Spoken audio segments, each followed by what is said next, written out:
Hi, I'm Pip Waller, this is Being Human, and today I'm continuing to talk about menopause and perimenopause and female hormones.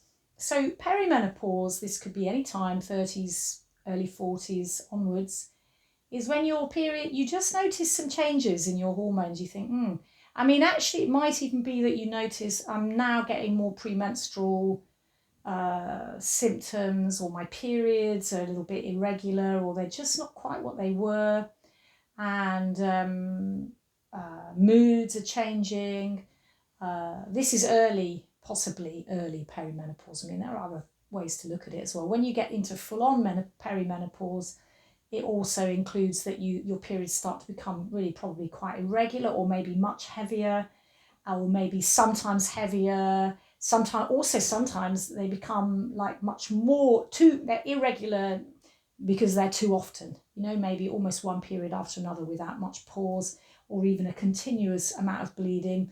Or you can get the other extreme where they get very, very light and very scanty, or you don't get very many, or you might have a period of regularity and then you don't have a period for 9 months. You think, that's it, and then the periods all come back.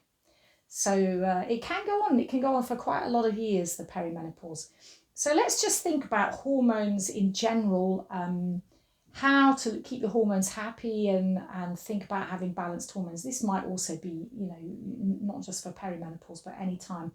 So first of all, a key thing to think about is, of course, as with everything else, is diet. Because your hormones, they're made by the glands, and they're actually made from cholesterol, your sex hormones, estrogen, progesterone. So you do need to have in your diet a nice amount of good quality fats. So that would mean that could be good quality plant fats, nice oily things like avocados and vitamin E containing oily plants. But also it might be that you could have butter, for example, is a lovely food. A lot of your glands like it, but it really needs to be proper good quality organic butter from grass-fed cows or goats, not crappy butter from tortured feedlot kept cows. It needs to be a real good quality thing, otherwise you're just taking toxins into your body. And that's not only that you want the good quality fats in that, but actually the other aspect of the problem with estrogen for female hormones is thinking about pollution, and particular kind of pollution that's relevant for food is the pollution that comes from the pesticides and bad foods that are fed. Pesticides are on plants that then are fed to non-organic animals, and pesticides and fertilizers, actually, because all those groups of non-organic, inorganic, man-made chemicals that are used in the world in agriculture, they contain groups of chemicals that are they're chemicals called endocrine disrupting chemicals. And what they do is they're also sometimes called xenoestrogens. Xeno means foreign. So these are estrogens that aren't natural. So they come from man-made chemicals. They're not natural, and they have an estrogenic effect in the body. They mimic estrogen, and they mimic estrogen often in a very unhealthy, in a too strong and unhealthy way, because too much estrogen actually is toxic and is linked to diseases like including breast cancer, some sorts of breast cancer, ovarian and uterine cancer, and also non-cancerous but unpleasant disease, very unpleasant disease, endometriosis. That's linked to often to too much estrogen, or not necessarily too much estrogen by itself, but too much estrogen in relation to the progesterone in the body. Because a healthy woman, there's a good balance between the progesterone and the estrogen. If you don't have enough, so you might not have too much estrogen, you might just not have enough progesterone, and that can give you an effective estrogen excess. But a very, very, very most common cause of estrogen excess in our world that we live in is the fact that there's so much xenoestrogens in the environment. They don't just come from pesticides and fertilizers, but not just from them. Also, just about every group of man-made chemicals you can think of has some xenoestrogens in.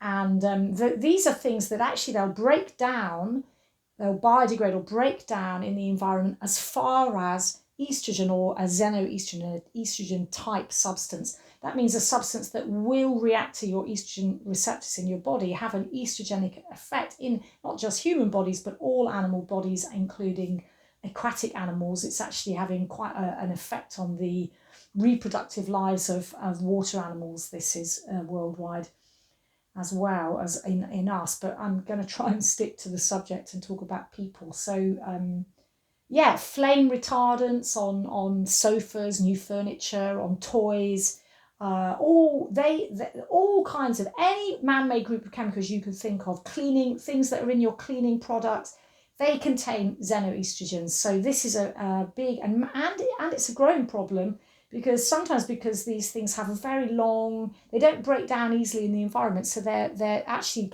building up all the time in the environment. And also more and more man-made chemicals being made, every year. It's a very serious problem, the pollution from that. Another source of it is actually HRT and the pill, the contraceptive pill.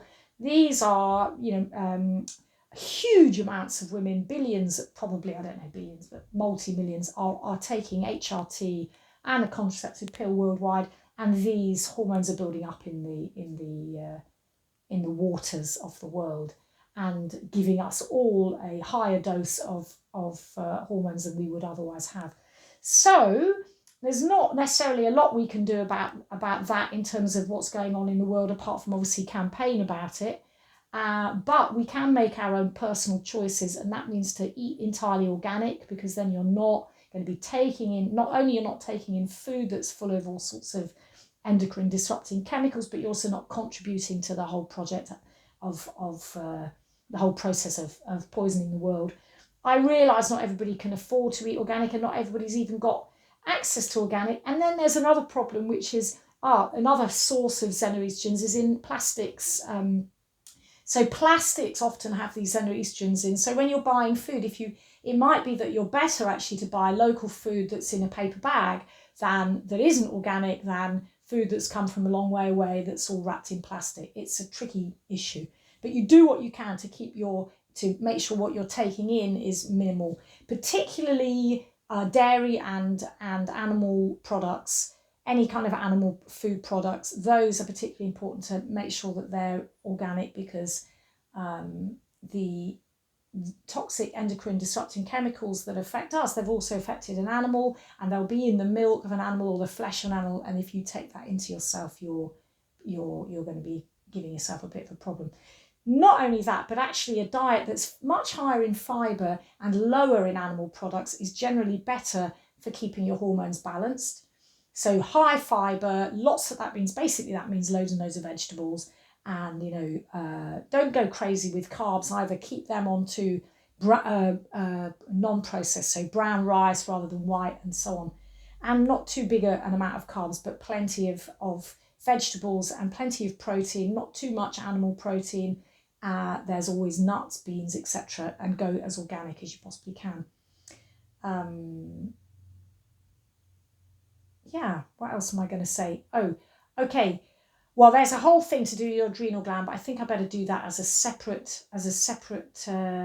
process. Just go for keeping your diet as good as possible. That's a very good first step.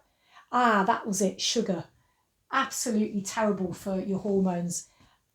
Absolutely terrible. I think partly, I know there's lots of complicated mechanisms, but one of them is it really clogs up your liver, and your liver, you really need your liver to help process and recycle and use your hormones in the best possible way. So anything that's hard on the liver is bad for your hormones. But I guarantee any woman with menstrual difficulties, or with extreme PMS, or with big mood swings that are associated either with just general PMS or with perimenopause or menopause, cut out sugar and you'll be amazed the difference it makes. You'll be amazed.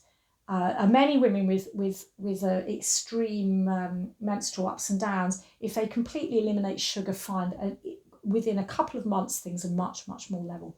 So yeah, that's it. Go for your diet. That's the first one. The next video I'm going to make is I'm going to be talking about the adrenal glands and stress, and why that is very much involved with difficulties in perimenopause and menopause.